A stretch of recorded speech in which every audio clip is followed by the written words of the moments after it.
V-Guard presents कौन जीत रहा है, को पावर्ड बाय सेंसोडाइन एंड विमल। बोलो जुबां केसरी। जितने विपक्ष के नेता हैं उनको जेल भेजेंगे और जितने बीजेपी के नेता हैं उनको सबको निपटा देंगे, उनकी राजनीति खत्म करते जाएंगे, उनको सबको निपटाते जाएंगे। विपक्ष के अंदर आज इन्होंने मनीष सिसोदिया को जेल भेज दिया, संजय सिंह को जेल भेज दिया, सत्येंद्र जैन को जेल भेज दिया, केजरीवाल को जेल भेज दिया, हेमंत सोरेन को जेल भेज दिया, ममता दीदी के कई मंत्रियों को जेल भेज दिया, स्टालिन के कई मंत्रियों को जेल भेज दिया, केरला के सीएम के पीछे पड़े हैं। अगर ये चुनाव जीत गए, मेरे से लिखवा लो एफिडेविट के ऊपर, थोड़े दिन के बाद ममता दीदी जेल में होंगी, तेजस्वी यादव जेल में होगा, स्टालिन साहब जेल के अंदर होंगे, पिनरई विजयन जेल के अंदर होंगे, उद्धव ठाकरे जेल के अंदर होंगे, जितने विपक्ष के नेता ये सारे जेल के अंदर होंगे। अगर ये चुनाव जीत गए, इन्होंने बीजेपी का एक नेता नहीं छोड़ा, आडवाणी जी की राजनीति खत्म कर दी इन्होंने, मुरली मनोहर जोशी की राजनीति खत्म कर दी, सुमित्रा महाजन की, शिवराज सिंह चौहान जिसने मध्य प्रदेश का चुनाव जीत के दिया इन लोगों ने, शिवराज सिंह चौहान ने उसको मुख्यमंत्री नहीं बनाया, उसकी राजनीति खत्म कर दी। वसुंधरा राजे की राजनीति खत्म कर दी इन्होंने, खट्टर साहब की राजनीति खत्म कर दी, डॉक्टर रमन सिंह की राजनीति खत्म कर दी। अब अगला किसका नंबर है? योगी आदित्यनाथ। अगर ये चुनाव जीत गए, मेरे से लिखवा लो, 2 महीने के अंदर उत्तर प्रदेश का मुख्यमंत्री बदल देंगे। योगी आदित्यनाथ की राजनीति खत्म करेंगे, उनको भी निपटा देंगे। यही तानाशाही है दोस्तों। वन नेशन वन लीडर ये चाहते हैं, एक ही तानाशाह इस देश के अंदर बचेगा, एक ही तानाशाह इस देश के अंदर बचेगा। हमारा देश बहुत महान है, 4000 5000 साल पुराना हमारा देश है। इसके पहले पिछले 4000 साल में कई मौके आए जब इस देश के ऊपर तानाशाहों ने कब्जा करने की कोशिश की, लेकिन हमारे देश के लोगों ने उन तानाशाहों का तख्ता उखाड़ के फेंक दिया। जब जब हमारे देश में ऐसा मौका आया कि तानाशाह ने हमारे देश के ऊपर कब्जा करने की कोशिश की, इस देश की जनता ने उसका तख्ता उखाड़ के फेंक दिया। आज एक तानाशाह इस देश से जनतंत्र खत्म करना चाहता है, आज एक तानाशाह इस देश से लोकशाही खत्म करना चाहता है। मैं पूरे तन मन धन से लड़ रहा हूं, संघर्ष कर रहा हूं उस तानाशाह के खिलाफ। 140 करोड़ लोगों का साथ चाहता हूं मैं। मेरे अकेले के करने से नहीं होगा।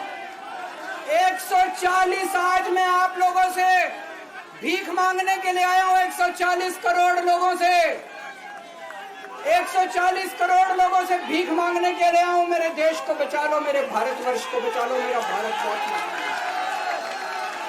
इस तानाशाही से बचा लो मेरे दोस्त, मेरे देश को।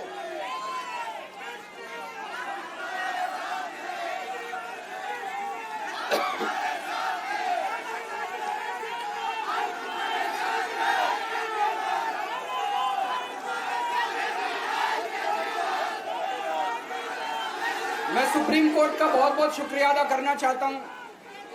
उन्होंने 21 दिन दिए हैं, एक एक दिन में 24 घंटे हैं।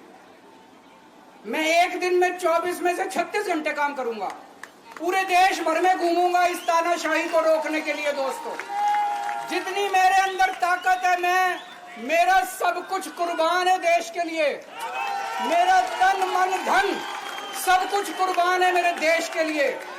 मेरे खून का एक एक कतरा मेरे देश के लिए, मेरे शरीर का एक एक कतरा, मेरी जिंदगी का एक एक पल मेरे देश के लिए। मेरे देश को बचाने के लिए मैं पूरे देश में जाऊंगा दोस्तों। अब एक बहुत महत्वपूर्ण बात करने जा रहा हूं, उसको ध्यान से सुनना। ये लोग इंडिया गठबंधन से पूछते हैं आपका प्रधानमंत्री कौन होगा। मैं बीजेपी से पूछता हूं आपका प्रधानमंत्री कौन होगा।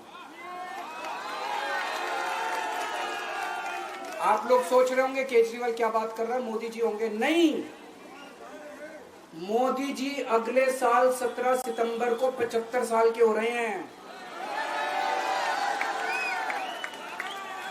बीजेपी के अंदर मोदी जी ने 2014 में मोदी जी ने खुद ने रूल बनाया था कि बीजेपी के अंदर जो भी 75 साल का होगा उसको रिटायर कर दिया जाएगा।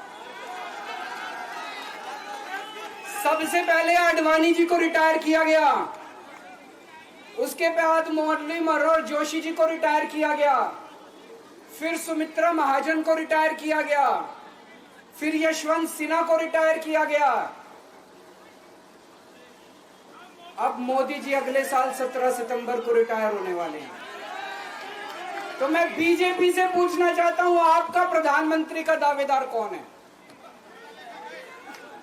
दोस्तों, अगले साल 17 सितंबर तक अगर इनकी सरकार बनी, तो उस पर भी आऊंगा मैं, अगर इनकी सरकार बनी तो पहले अगले 2 महीने में योगी जी को निपटाएंगे ये, और उसके बाद मोदी जी के सबसे खास अमित शाह को ये प्रधानमंत्री बनाएंगे। तो मैं लोगों को, देश के लोगों को आगाह करना चाहता हूं, मोदी जी अपने लिए वोट नहीं मांग रहे, मोदी जी अमित शाह को प्रधानमंत्री बनाने के लिए वोट मांग रहे हैं। मैं पूछना चाहता हूं मोदी जी से और अमित शाह जी से, ये मोदी की गारंटी पूरी कौन करेगा? क्या अमित शाह मोदी की गारंटी पूरी करेंगे? जब आप अगर जो वैसे तो मेरे को लगता है, मैं भी आऊंगा उसके ऊपर, मुझे नहीं लगता इनकी सरकार बन रही है, लेकिन जो बीजेपी को वोट देने जाएं वो ये सोच के जाना कि आप मोदी जी के नाम पे वोट नहीं दे रहे, आप अमित शाह के नाम पे वोट दे रहे। वी-गार्ड प्रेजेंट्स कौन जीत रहा है, को पावर्ड बाय सेंसोडाइन एंड विमल। बोलो जुबां केसरी।